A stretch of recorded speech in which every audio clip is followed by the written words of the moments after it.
What would happen if Ukraine joined NATO? After Russia invaded last year, Ukraine stepped up its efforts to join NATO.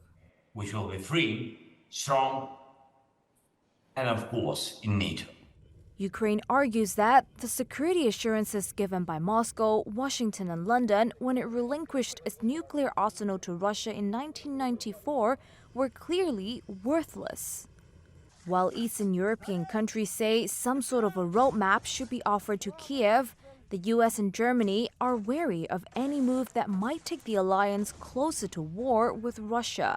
Russian President Putin has cited NATO's expansion towards Russia's borders over the past 2 decades as a key reason for its decision to invade Ukraine. NATO, of course, is being drawn into the war in Ukraine. So what steps need to be taken? Any expansion of the North Atlantic Treaty Organization must be agreed by all 31 members. In 2008, NATO leaders agreed that Ukraine, a former Soviet state, could eventually join the alliance. But they did not give Kiev a so-called Membership Action Plan, or MAP. This was U.S. President George Bush in 2008. I strongly believe Ukraine and Georgia should be given MAP, and there's no trade-offs, period. Under the MAP process, candidates have to prove they meet political, economic, and military criteria and are able to contribute militarily to NATO operations. Since 1999, most countries, including former communist ones, aiming to join NATO have participated in a MAP, although this procedure is not mandatory. Finland and Sweden, formerly neutral states which worked closely with NATO, were invited to join the alliance directly.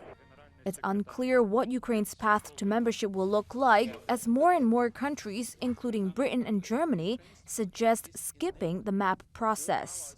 This is U.S. National Security Advisor Jake Sullivan. That is an active discussion among allies right now, whether Ukraine has in fact moved beyond the need for MAP.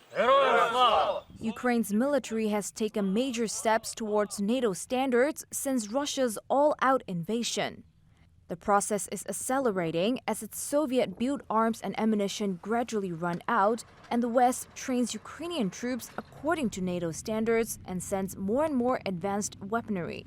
British Foreign Secretary James Cleverly. They are now very experienced in the utilisation of NATO standard equipment, NATO doctrine and NATO tactics. So however long it might otherwise have taken Ukraine to join NATO, their actions will inevitably have shortened that timescale. So why is Ukrainian membership so sensitive? A mutual assistance clause lies at the heart of the NATO alliance.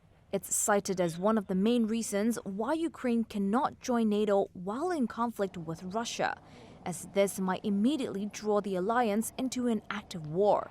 The Kremlin portrays the expansion as evidence of Western hostility to Russia. Western powers deny this, saying the alliance is wholly defensive in nature. Moscow has said it would cause problems for many years to come if Ukraine joined NATO, and has warned of an unspecified response to ensure its security.